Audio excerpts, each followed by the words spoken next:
Hello प्यारे बच्चों, good morning. कैसे हैं आप लोग? आई होप आप लोगों को क्लासेस बहुत अच्छे से समझ में आ रही होंगी। और आज हम सल्तनत काल को समाप्त करेंगे। और आज जो आपका लास्ट राजवंश है लोदी वंश, इसके जो महत्वपूर्ण दो शासक हैं उनके बारे में देखेंगे।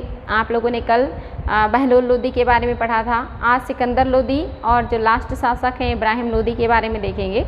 तो चलिए आज की क्लास की शुरुआत करते हैं। और आपका जो क्लास है ये सिकंदर लोदी, इनका जो कार्यकाल है ये आप देखेंगे 1489 से 1517 ईस्वी तक है। और इम्पॉर्टेंट है ये लोदी वंश के सबसे शक्तिशाली या सबसे महान शासक हैं। इन्होंने ही लोदी साम्राज्य का विस्तार भी किया और जो राजा का पद होता है उसे महत्वपूर्ण बनाया।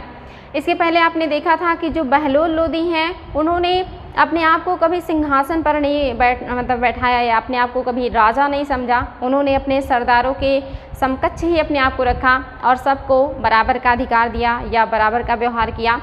लेकिन जो सिकंदर लोदी हैं जब ये शासक बनते हैं तो ये राजा का जो पद है और प्रतिष्ठा है इसको बढ़ाने का या स्थापित करने का प्रयास करते हैं और अपने सरदारों को अपने अंडर में लेकर आते हैं। और इसके लिए इन्होंने एक स्टेटमेंट भी दिया है कि जो मेरे सरदार हैं अगर मैं उनको ऑर्डर दे दूं और एक पालकी में अपने जो गुलाम हैं उनको बैठा दूं तो मेरे सरदार उन्हें अपने कंधों पर उठा कर ले जाएंगे।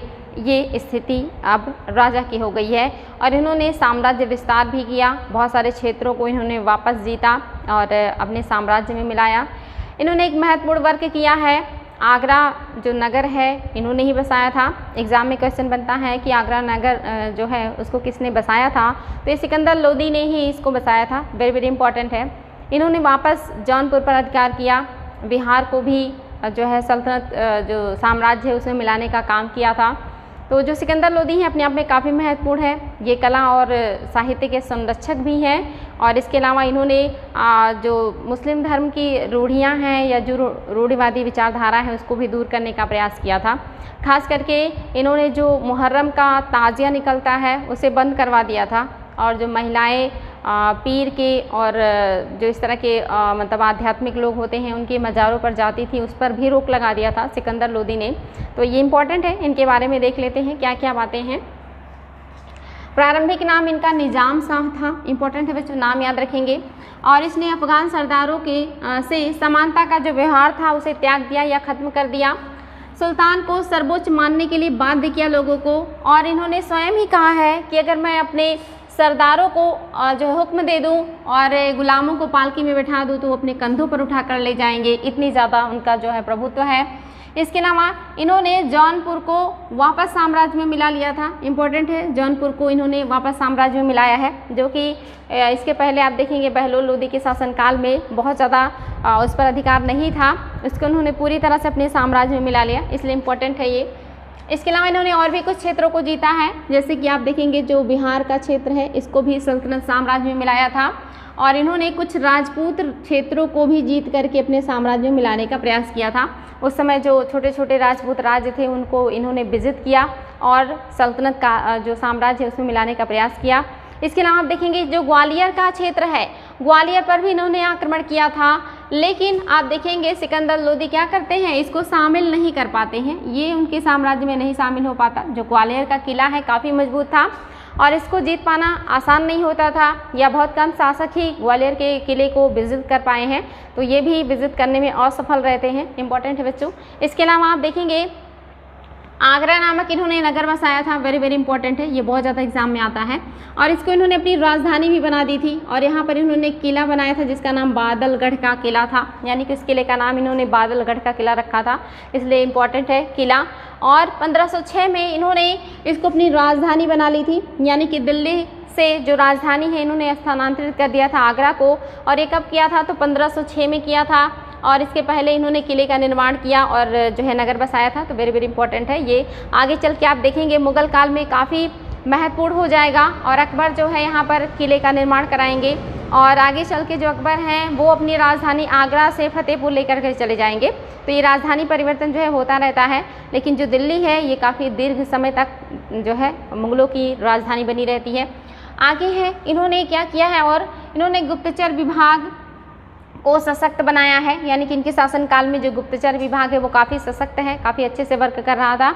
और उसका जो पता है चलता है कि इनके जो विरुद्ध कुछ सरदार थे, खास करके 22 सरदार जो इन्हें पसंद नहीं करते थे या इनके नीतियों से असंतुष्ट थे, वो लोग इनके छोटे भाई फतह खां को शासक बनाने का षड्यंत्र रचना शुरू कर देते हैं। और इस बात का जो खबर है, फतेह खां खुद अपने शिक्षक और अपनी माँ के कहने पर सुल्तान को दे देते हैं। और जब सुल्तान को ये चीज़ पता चलती है तो इन 22 सरदारों को ये जो है मरवा देते हैं या उनकी हत्याएं करवा देते हैं। तो इम्पॉर्टेंट है, इनका जो गुप्तचर विभाग है काफ़ी बढ़िया है। इसके अलावा इन्होंने और भी बहुत सारा काम किया है और ये सारी चीज़ें मैंने आपको बता ही दी। सिंहासन पर बैठने का प्रयास किया और वो असफल रहा। सिकंदर लोदी जो हैं वो क्या हैं, एक बहुत ही न्यायप्रिय शासक हैं। ये अपने न्याय के लिए भी जाने जाते हैं और इन्होंने कोशिश किया कि जो व्यापार और वाणिज्य है उसका भी जो है अच्छे से विस्तार हो सल्तनत में, ये भी फले फूले, क्योंकि जब वाणिज्य, व्यापार और कृषि अच्छा होता है तो समृद्धि आती है और जो साम्राज्य है वो विकास करता है। तो इन्होंने प्रयास किया कि इन सारे क्षेत्रों में जो है विकास हो। इन्होंने भूमि माप के लिए एक पैमाना भी चलाया था, अपने ही नाम पर ये पैमाना चलाया, इसलिए वेरी वेरी इंपॉर्टेंट है। गज सिकंदरी एग्जाम में आता है कि गज सिकंदरी किसने चलाया है या किसके शासनकाल से संबंधित है, तो ये सिकंदर लोदी के शासनकाल से संबंधित है। और ये 30 इंच का हुआ करता था, ये भी ध्यान देंगे, एग्जाम में कभी कभी और डीप क्वेश्चन आते हैं तो ये भी पूछ लेता है कि कितने इंच का हुआ करता था। तो ये 30 इंच का हुआ करता था बच्चों, ध्यान देंगे, इसको इंपॉर्टेंट है। इसके अलावा इन्होंने क्या किया है, इन्होंने खाद्यान्नों पर से जो जकात कर था उसको हटा दिया। जो जकात नामक कर था जो खाद्यान्नों पर यानी कि अनाजों पर लगता था उसको इन्होंने हटा दिया था, इम्पॉर्टेंट है।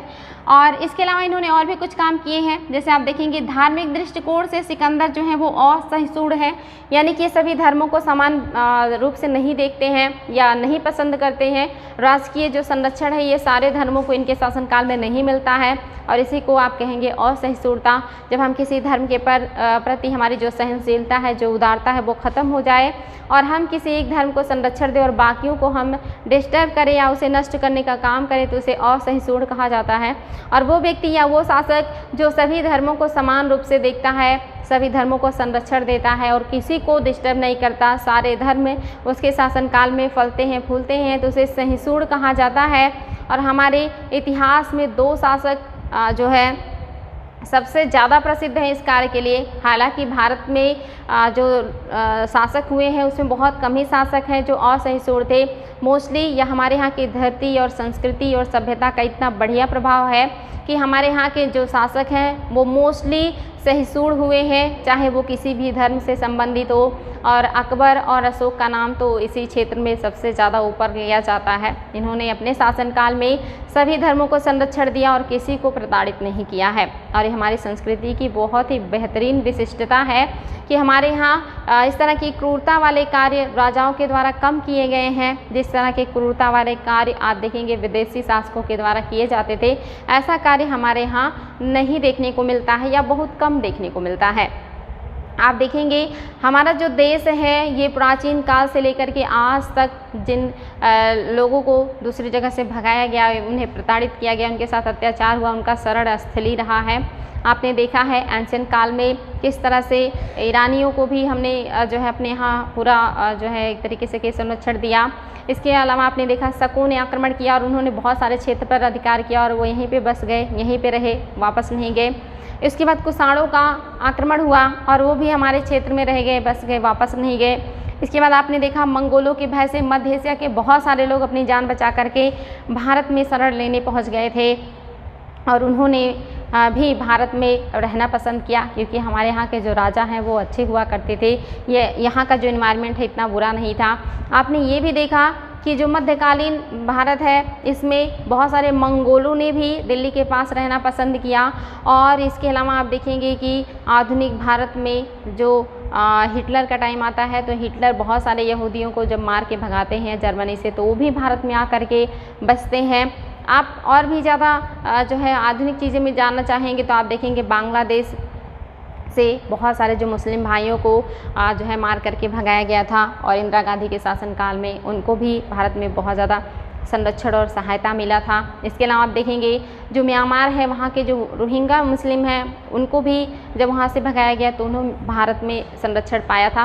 तो ऐसे बहुत सारे उदाहरण हैं कि हमारे यहाँ की जो संस्कृति है, जो सभ्यता है या जो लोग हैं, उन्होंने विदेशियों को अपने यहाँ संरक्षण दिया या उनके साथ बुरा बर्ताव नहीं किया। ऐसा उदाहरण देखने को नहीं मिलता कि भारत से किसी को मार के भगाया गया हो और उसे दूसरे देशों में संरक्षण मिला हो। लेकिन हमने पुराने टाइम से या प्राचीन काल से लेकर के आज तक लोगों को संरक्षण दिया है। और हमारे यहाँ यही रीज़न है कि पूरे विश्व के जो लोग हैं या जो पूरे विश्व की जो मानने वाले अलग अलग संप्रदाय, अलग अलग धर्म, अलग अलग सभ्यता और संस्कृति को मानने वाले लोगों का भरमार है, क्योंकि प्राचीन काल से ही हमने सारे लोगों को जो है जगह दी है अपनी संस्कृति में, अपने दिलों में, अपने समाज में, हर जगह।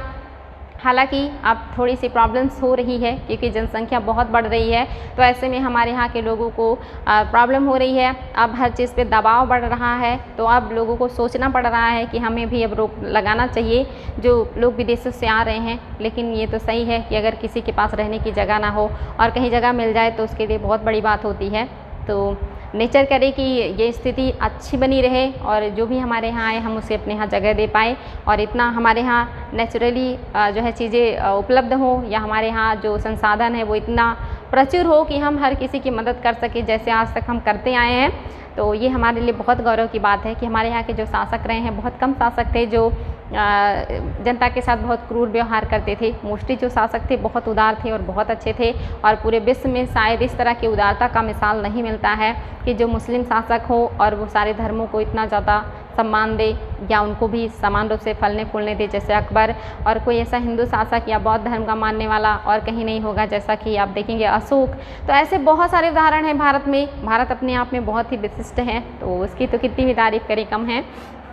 आगे बढ़ेंगे बच्चों, तो इन्होंने क्या किया, इन्होंने असहिष्णुता की नीति का पालन किया था और उसके तहत इन्होंने क्या किया है, नागरकोट और मथुरा, इसके अलावा नरवर और इसके अलावा चंदेरी और ऐसे बहुत सारे स्थानों की जो मंदिर हैं उन मंदिरों को तोड़ा, उन मूर्तियों को तोड़ा और वहाँ पे दूसरी चीज़ों का निर्माण किया। तो ये इनकी असहिष्णुता की नीति को दिखाता है कि ये दूसरे धर्मों को संरक्षण नहीं दे रहे हैं। इसके अलावा और भी महत्वपूर्ण पॉइंट्स हैं। सिकंदर ने क्या किया है, बोधन नामक व्यक्ति को इसलिए मृत्युदंड दे दिया क्योंकि बोधन नामक जो व्यक्ति था वो कह रहा था कि जो हिंदू और मुस्लिम है ये दोनों धर्म एक समान है, दोनों धर्म जो है वो सत्य हैं, सच्चाई है दोनों धर्मों में। इसीलिए सिकंदर लोदी ने इन्हें क्या किया है, इन्हें फांसी दे दी या इन्हें मृत्युदंड दे दिया था। तो इम्पॉर्टेंट है। इन्होंने मुहर्रम ताजिया निकालना भी बंद करवा दिया था। साथ ही जो मुसलमान स्त्रियां थी इनको पीरों तथा संतों के मजार पर जाने पे रोक लगा दिया था। वेरी वेरी इंपॉर्टेंट है। सिकंदर फारसी भाषा का ज्ञाता था और ये गुलरुखी उपनाम से कविताएं लिखा करते थे। एग्जाम में ये क्वेश्चन आया है कि गुलरुखी उपनाम से कविताएं कौन से शासक लिखते थे, तो ये सिकंदर लोदी हैं जो इस तरह की कविताओं को लिखा करते थे और ये नाम याद रखेंगे बच्चों, गुलरुखी।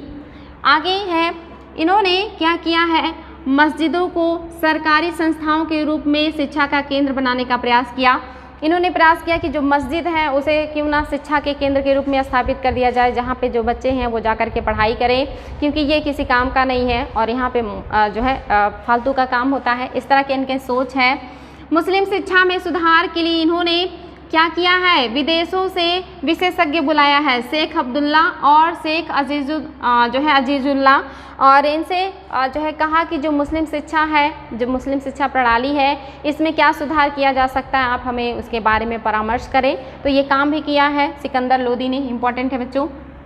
इसके अलावा इन्होंने क्या किया है, बहुत सारे संस्कृत ग्रंथों का इन्होंने फारसी में अनुवाद कराया है। वेरी वेरी इंपॉर्टेंट है। और इन्हीं के आदेश पर एक पुस्तक है, महत्वपूर्ण पुस्तक, जो आयुर्वेद पर है और उसका जो है अनुवाद किया गया फिरहंगे सिकंदरी के नाम से। ये आयुर्वेदिक पुस्तक है और उसका अनुवाद हुआ है फारसी में फिरहंगे सिकंदरी के नाम से। वेरी वेरी इंपॉर्टेंट है, एग्जाम में आया है कि फिरहंगे सिकंदरी क्या है। तो एक अनुवादित पुस्तक है जो कि आयुर्वेद पर जो है लिखी गई थी। आगे है बच्चों, ध्यान देंगे इसको। सिकंदर के समय में जो है गान विद्या पर श्रेष्ठ ग्रंथ की रचना की गई और उसका नाम था लज्जत-ए सिकंदरी। ये गायन विद्या भी थी, यानी कि जो म्यूजिक, जो सॉन्ग होते हैं उन पर आधारित है लज्जत-ए सिकंदरी, और ये भी सिकंदर के शासनकाल से संबंधित है। सिकंदर को जो है म्यूज़िक या कहिए कि सॉन्ग में बहुत ज़्यादा इंटरेस्ट था, इन्होंने इस तरह की चीज़ों को भी संरक्षण दिया है। आगे है ये जो सिकंदर ने लिखवाई थी लज्जत-ए सिकंदरी, जो एक ही गायन पे आधारित है। ये लिखा किसने है? तो मियाँ भुआ नाम के व्यक्ति ने लिखा है। इम्पॉर्टेंट है मियाँ भुआ का नाम। इसके अलावा इन्होंने भारतीय संगीत पर पहला फारसी ग्रंथ भी इसे माना जाता है, जो लज्जत-ए सिकंदरी है जिसको मियाँ भुआ ने लिखा है। ये भारतीय आप देखेंगे संगीत का फारसी ग्रंथ है, जो कि पहला ग्रंथ है, इसलिए बहुत इंपॉर्टेंट है, इसको ध्यान देंगे। सिकंदर ने दिल्ली में अपने पिता के मकबरे का निर्माण करवाया था और ये मियाँ भुआ द्वारा निर्मित कराया गया था। वेरी वेरी इंपॉर्टेंट है। सिकंदर ने अपने पिता जो बहलोल लोदी हैं उनके लिए मकबरा बनवाया है, और वो जो मकबरा है वो बनवाने वाले कौन है? मियाँ भुआ हैं। इन्हीं के संरक्षण में या देख रेख में ये बनाया गया था। इसके अलावा दिल्ली का जो मोठ मस्जिद है, एग्जाम में आता है कि मोठ मस्जिद कहाँ है, तो दिल्ली में है, और किसके शासनकाल से संबंधित है? तो सिकंदर लोदी के शासनकाल से संबंधित है। और ये बहुत इंपॉर्टेंट है क्योंकि ये स्थापत्य कला का सर्वश्रेष्ठ नमूना माना जाता है। लोदी काल के स्थापत्य का सबसे अच्छा नमूना जो है वो मोठ का मस्जिद है जो दिल्ली में है, इसलिए बहुत इंपॉर्टेंट है, इसको ध्यान देंगे। आगे हैं जो नेक्स्ट शासक हैं वो हैं इब्राहिम लोदी, और इनका जो शासनकाल है 1517 से 1526 ईस्वी है। ये सबसे आप देखेंगे इन तीनों शासकों में सबसे कमज़ोर शासक हैं, या एक तरीके से कहिए विलासी शासक हैं। इनके जो अमीर हैं, इनके जो रिश्तेदार हैं, इनसे नाराज़ रहा करते हैं और ये बहुत अच्छा प्रशासन नहीं कर पाते हैं। और इन्हीं के शासनकाल में आप देखेंगे कि जो बाबर हैं वो भारत पर आक्रमण करेंगे और पानीपत के प्रथम युद्ध में इन्हें हराएंगे। और ऐसे राजा हैं जो युद्ध भूमि में लड़ते हुए मरे थे, तो अपने आप में ये भी इंपॉर्टेंट हो जाता है, एग्जाम में आता है कि कौन सा शासक था जो युद्ध भूमि में लड़ते हुए मारा गया था, तो इब्राहिम लोदी हैं। इंपॉर्टेंट है बच्चों, ध्यान देंगे। इब्राहिम लोदी के समय में अफगान अमीर दरिया खां लोहानी ने स्वयं को बिहार में स्वतंत्र कर लिया था।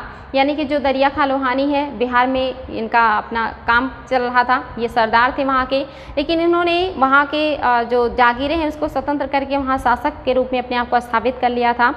आगे है और उनके पुत्र जो बहार खां हैं वो क्या करते हैं, अपने आप को पूरी तरह से सुल्तान की उपाधि देते हैं या सुल्तान के रूप में स्थापित कर लेते हैं। और उसी समय पंजाब का जो गवर्नर है दौलत खां लोदी, ये भी अपने आप को स्वतंत्र कर लेता है और स्वतंत्र व्यवहार करने लगता है। इंपॉर्टेंट है। और इसके अलावा इन्होंने ग्वालियर को जीता तो था, लेकिन ये भी बहुत दिनों तक इनके अंडर में नहीं रह पाता है। ग्वालियर को जीतने का प्रयास आप देख रहे थे सिकंदर लोदी ने किया था, लेकिन वो सफल नहीं हुए थे। जो इब्राहिम लोदी हैं ये सफल तो हुए, लेकिन ये ज़्यादा दिनों तक इनके संरक्षण में या इनके अंडर में नहीं रहता है और ये जो है स्वतंत्र हो जाता है।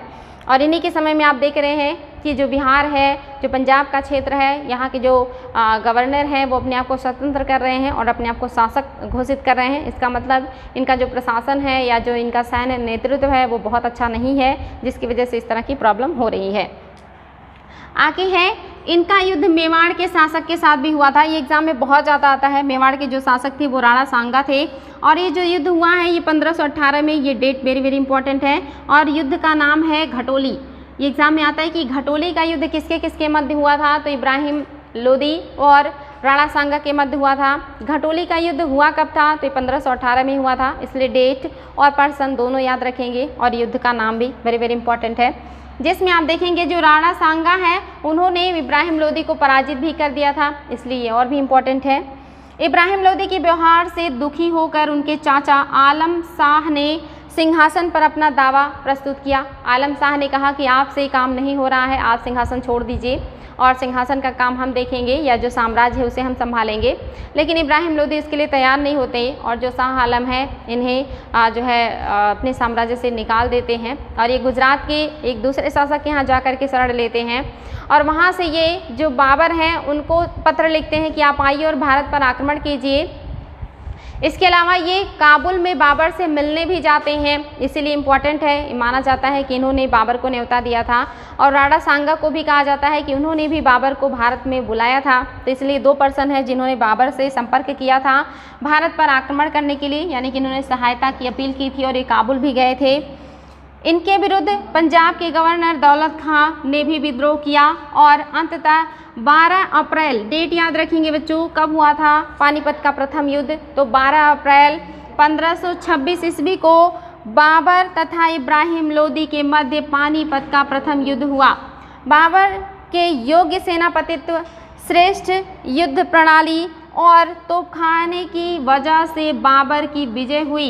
इब्राहिम लोदी युद्ध भूमि में ही मार दिए गए थे। तो ये प्रथम युद्ध था पानीपत का, जिसमें इब्राहिम लोदी हारेंगे और इसके बाद जो दिल्ली सल्तनत है उसका समाप्ति हो जाएगा, लोदी वंश समाप्त हो जाएगा और जो मुगल वंश है उसकी स्थापना होगी। और भी कुछ पॉइंट्स हैं बच्चों, इसको देख लेते हैं। सल्तनत कालीन स्थापत्य कला, ये एग्ज़ाम में आता है और आप यहाँ पे देखेंगे कि कुछ शासक हैं, उन्होंने कुछ महत्वपूर्ण इमारतों का निर्माण करवाया है, जिसमें आप देखेंगे कुब्बतुल इस्लाम मस्जिद, 2.5 दिन का झोपड़ा और कुतुब मीनार को जो बनवाने वाले हैं वो ऐबक है, और इल्तुतमिश का मकबरा, इसके अलावा सुल्तानगढ़ी का मकबरा। ये जो सुल्तानगढ़ी का मकबरा है ये बहुत ज़्यादा इम्पॉर्टेंट है। ये जो है जो शासक हैं इल्तुतमिश, इन्होंने अपने बड़े पुत्र जिनका नाम नसरुद्दीन महमूद था उन्हीं की याद में बनाया था, क्योंकि जो नसरुद्दीन महमूद है ये मंगोलों से लड़ते हुए युद्ध भूमि में मार दिए गए थे और उन्हीं को जो है ये शासक बनाना चाहते थे और उन्हीं की याद में उन्होंने इस मकबरे का निर्माण करवाया है। एग्ज़ाम में क्वेश्चन आता है कि जो सुल्तानगढ़ी का मकबरा है ये किसके नाम पर बना था, ये किसको समर्पित है, तो ये नसरुद्दीन महमूद को समर्पित है जो इल्तुतमिश के बड़े बेटे हैं। तो ये जो मकबरा है, और आप देखेंगे हौज शम्सी, ये 3 चीज़ें जो हैं बनाने वाले हैं इल्तुतमिश। इल्तुतमिश ने अपना मकबरा भी बनाया था, सुल्तानगढ़ी का मकबरा भी बनवाया था और हौज शम्सी नामक एक जो है जगह है, ये भी इम्पॉर्टेंट है, इसको भी इन्होंने ही बनवाया है। ये सारी चीज़ें इल्तुतमिश से संबंधित हैं।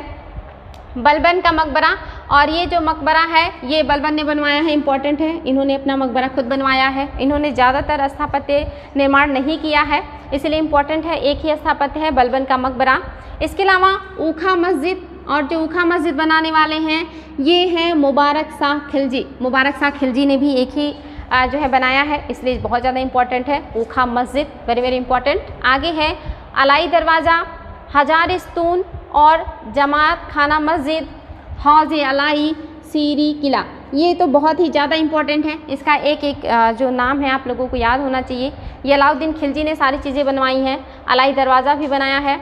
हजार सितून का मतलब होता है 1000 खंभों पर जो बना हुआ इमारत हो उसको हजार सितून कहते हैं, ये भी अलाउद्दीन खिलजी ने बनाया है। और जमात खाना मस्जिद अलाउद्दीन खिलजी ने बनाया है। इसके अलावा हौज अलाई और सीरी का किला, ये भी अलाउद्दीन खिलजी ने ही बनवाया है। तो इनके शासनकाल से बहुत सारे स्थापत्य संबंधित है, वेरी वेरी इंपॉर्टेंट है। इसके अलावा आप देखेंगे तुगलकाबाद का किला और गयासुद्दीन तुगलक का मकबरा, ये 2 जो इमारतें हैं बनवाने वाले कौन हैं, तो गयासुद्दीन तुगलक है, वेरी वेरी इंपॉर्टेंट है। और इसके अलावा कुछ और भी है, आदिलाबाद का जो किला है और जहाँ पनाह नगर है ये MBT यानी कि मोहम्मद बिन तुगलक ने बनवाया है। ये 2 इमारतें, आदिलाबाद का किला और जहाँ पनाह नगर, ये दोनों बहुत ही इंपॉर्टेंट है, ये मोहम्मद बिन तुगलक ने बनवाया है। इसके अलावा कोटला फिरोज शाह का मकबरा, ये दोनों जो है फिरोज तुगलक ने बनवाया है, वेरी वेरी इंपॉर्टेंट है, कोटला फिरोज शाह और फिरोज शाह का मकबरा। इसके अलावा खान-ए-जहां तेलंगानी, वेरी वेरी इंपॉर्टेंट है, खान-ए-जहां तेलंगानी का मकबरा किसने बनवाया है, तो जौना शाह ने बनवाया है, बहुत ही बढ़िया है ये क्वेश्चन। आगे है जामा मस्जिद, ये हुसैन शाह ने बनवाया है। ये जो जामा मस्जिद है इसका निर्माण करवाने वाले हुसैन शाह हैं। ये कुछ महत्वपूर्ण स्थापत्य हैं जिनको आपको देखना है। ये कूट में भी आता है और इंडिविजुअल भी आता है, इसलिए आप लोगों को याद होना चाहिए ये।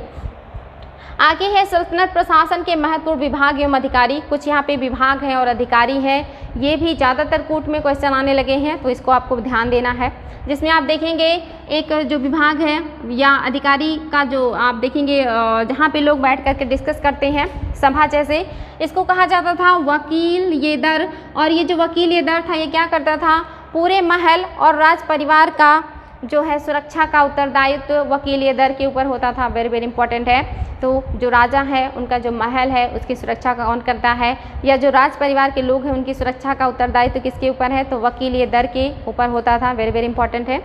नेक्स्ट जो है आपका दीवान ये रियासत। दीवान ये रियासत क्या है, ये बाजार नियंत्रण को लागू करने वाला अधिकारी है, यानी कि बाजार जो नियम है उसको तो बना दिया था अलाउद्दीन खिलजी ने, लेकिन उसको बेहतरीन तरीके से लागू करने के लिए अधिकारियों की ज़रूरत थी, या जो अधिकारी था जो ये सारी चीज़ों को लागू करवाता था उसी को कहा जाता था दीवान ये रियासत, वेरी वेरी इंपॉर्टेंट है।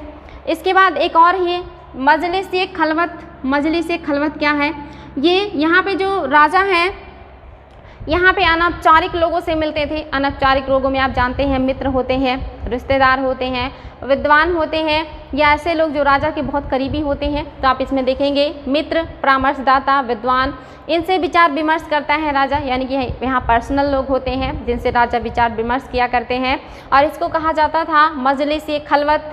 इसके अलावा आप देखेंगे बर्र खास। ये जो बर्र खास है, यहाँ पर अनौपचारिक लोगों से जो राजा हैं वो मिलते थे।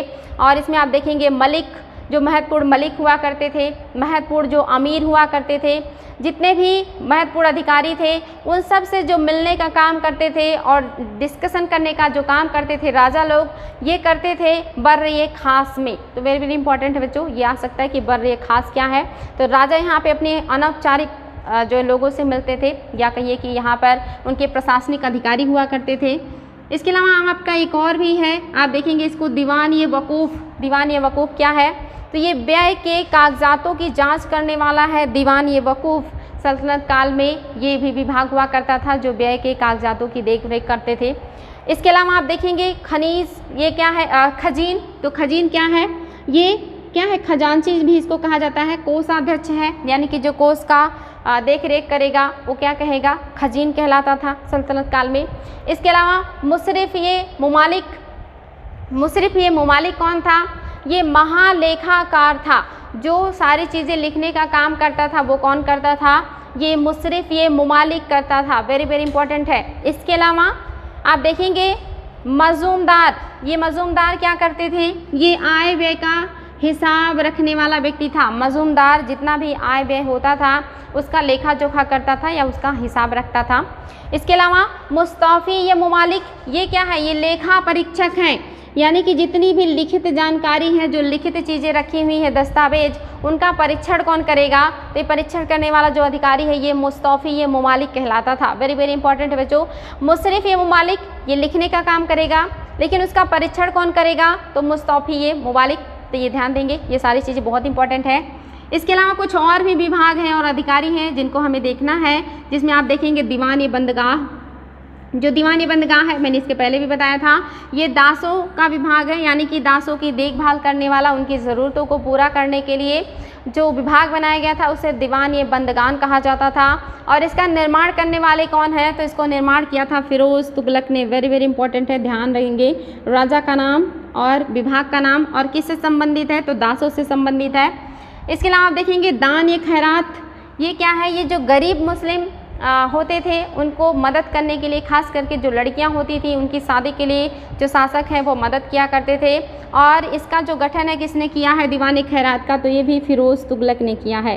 तो वेरी वेरी इंपॉर्टेंट है बच्चों, फिरोज़ तुगलक, इसको ध्यान देंगे आप लोग। आपका जो नेक्स्ट है वो है वकील ए दर। वकील ए दर कौन है? तो शाही कारखानों का निरीक्षक, यानी कि जितनी भी शाही कारखाने हुआ करते थे जहाँ पे वस्तुओं का निर्माण होता था, चाहे वो आप देखेंगे कि इस्पात उद्योग हो या कपड़ा उद्योग हो या दूसरे धातुओं का कारखाना हो, राजा का अपना कारखाना हुआ करता था जिसमें लोगों को वर्क करना पड़ता था। कभी कभी लोगों से वहाँ पे बिगाड़ भी कराया जाता था। तो ये है वो शाही कारखाना, और इसका जो मेन अधिकारी है वो वकील ए दर हुआ करता था। इसके अलावा आप देखेंगे सर ये जानदार। ये जो सर ये जानदार है ये क्या है? ये राजा के पर्सनल अंगरक्षक हुआ करते थे, जो राजा को पर्सनली सुरक्षा देने का काम करते थे हर जगह, उन्हें कहा जाता था सर ये जानदार। वेरी वेरी इंपॉर्टेंट है, ये एग्जाम में आ चुका है। नेक्स्ट जो है अमीर ए आखूर। ये पद भी बहुत चर्चा में रहा है। आपने देखा था रजिया के शासनकाल में अमीर ए आखूर के पद पर याकूत को नियुक्त किया गया था, जिनकी हत्या कर दी थी अमीरों ने। तो ये अमीर ए आखूर जो है ये शाही अस्तबल का प्रधान होता है, यानी कि जो घोड़ों का अस्तबल होता है उन सब की देखभाल करने का जो जिम्मा होता है वो अमीर ए आखूर के ऊपर होता है, इसलिए बहुत ही इंपॉर्टेंट है ये। नेक्स्ट जो है सहना ए पील। पील मीन्स होता है हाथी, और हाथियों का देखभाल करने वाला या जो हस्तीशाला का प्रधान होता है, जैसे ये अस्तबल का प्रधान है तो अमीर ए आखूर, और सहना ए पील ये हस्तीशाला का प्रधान होगा। यानी कि पहले के जो हमारे यहाँ युद्ध हुआ करते थे या जो राजा होते थे उनके यहाँ बड़े पैमाने पे हाथियाँ भी पाली जाती थी, और वो जंगी हाथियाँ हुआ करती थी जो युद्ध भूमि में महत्वपूर्ण रोल अदा करती थी, तो उनका भी अपना महत्व हुआ करता था। उसके लिए भी अधिकारी नियुक्त किए जाते थे जिन्हें सहना ए पील कहा जाता था। वेरी वेरी इंपॉर्टेंट है बच्चों, ध्यान देंगे इसको। इसके अलावा आप देखेंगे कुछ पद हैं और वो पद जो हैं आप देखेंगे छोटे से बड़े की तरफ। ये भी एग्जाम में आया हुआ क्रम में करने के लिए कि सबसे बड़ा अधिकारी कौन है, उससे छोटा, या सबसे छोटा अधिकारी उससे बड़ा और उससे बड़ा। तो सबसे बड़ा तो सुल्तान होगा और वो सबसे सर्वोच्च अधिकारी होगा हर क्षेत्र का, चाहे वो न्याय का हो या प्रशासन का हो या सेनापति के रूप में हो। हर क्षेत्र में जो राजा है वो सर्वोच्च है और उसके नीचे सारे लोग होते हैं। तो हम यहाँ पे देखेंगे छोटे अधिकारी से लेकर के बड़े अधिकारी तक।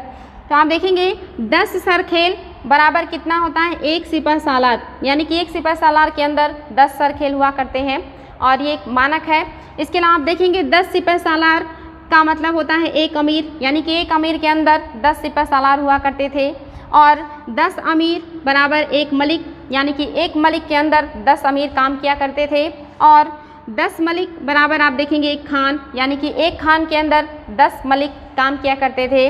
और 10 खान मतलब 1 सुल्तान, यानी कि 1 सुल्तान के अंदर 10 खान काम किया करेंगे। और उनके अंदर कौन काम करेगा, तो ये सारे लोग हैं। जिस तरह से सीक्वेंस बनता था, सुल्तान सबसे ऊपर, उसके बाद खान और उसके बाद आप देखेंगे मलिक। ये एग्जाम में आता है सीक्वेंस, तो सबसे ऊपर राजा हो जाएंगे, उसके बाद खान, उसके बाद मलिक, फिर अमीर और सिपह सालार सबसे छोटा है। और कभी इस तरह से बनाने को आ जाए तो आपको पता होना चाहिए कि सुल्तान तो हमेशा सर्वोच्च पे होंगे और जो सिपह सालार हैं ये सबसे निम्न स्थान होगा। तो ये इनका सीक्वेंस है छोटे से लेकर के बड़े तक का।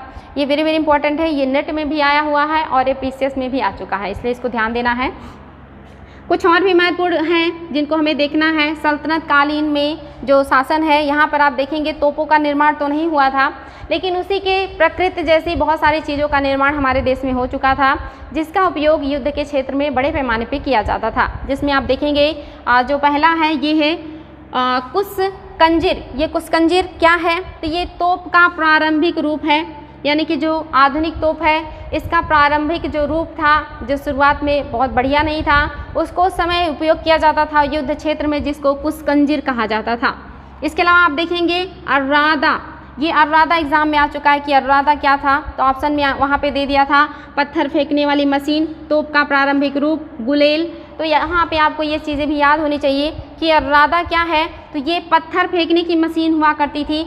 जैसे आपने देखा होगा बाहुबली मूवी, तो उसमें आपने देखा होगा कि पत्थर को किस तरह से वो लोग फेंक रहे थे, फंसा करके, अलग ही विधि थी। वैसे ही विधि का उपयोग पहले के युद्ध में किया जाता था। तो जो अर्रादा है ये पत्थर फेंकने का मशीन है।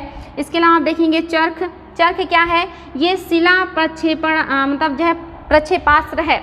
प्रक्षेपास्त्र में होता है कि जो आप एक जगह से अपने निशाने को जो है टारगेट करें और उसको भेदने के लिए जो हथियार है उसको छोड़ दें। जैसे वर्तमान में आप देखते हैं जो मिसाइल्स है या जो बंदूक की गोलियां हैं, इस तरह के प्रक्षेपास्त्रों में आते हैं। और प्राचीन काल में धनुष बाण और भाले को इसके रूप में लिया जाता था।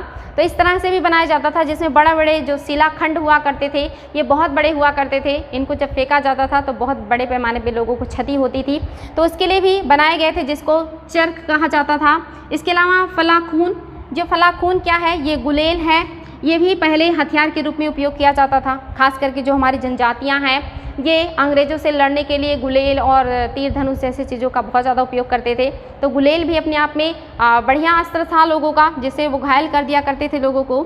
इसके अलावा आप देखेंगे गरगज। गरगज क्या है, एक प्रकार का चलायमान मंच है जिसके सहारे अधिकतम ऊंचाई तक जाकर घेरा जा सकता है। ये एक तरह का मंच हुआ करता था जो चलायमान हुआ करता था, यानी कि उसे एक जगह से दूसरी जगह ऊपर ले जा कर के पहुँचाया जा सकता था और इससे जो है घेरने का काम किया जाता था। यानी कि अगर कोई भागना चाहे तो उसे जो है ऊपर ऊपर ही जा कर के घेर लिया जाता था, ज़मीन पे उतरने की ज़रूरत नहीं होती थी। तो ऐसी चीज़ों का भी सल्तनत काल में आविष्कार हो चुका था। ये तो बहुत अद्भुत चीज़ है। इसके अलावा आप देखेंगे सबत। सबत क्या है, ये है प्रक्षेपक से सुरक्षा प्रदान करने वाली सुरक्षित गाड़ी।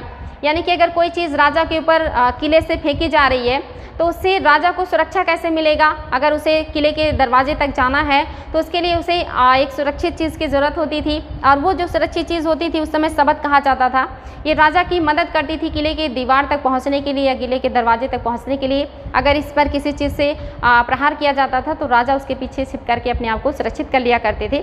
तो इस तरह की चीज़ें थी जो आप देखेंगे सल्तनत काल में उपयोग में लाई जाती थी बड़े पैमाने पर युद्ध क्षेत्र में। तो आज हमने आप लोगों को बहुत सारी चीज़ें बताई हैं और इसे आप लोगों को बार बार रिवाइज करना है, और आई होप आप लोगों को बहुत अच्छा लगा होगा और समझ में आएगा। तो आज के लिए इतना ही। Thank you.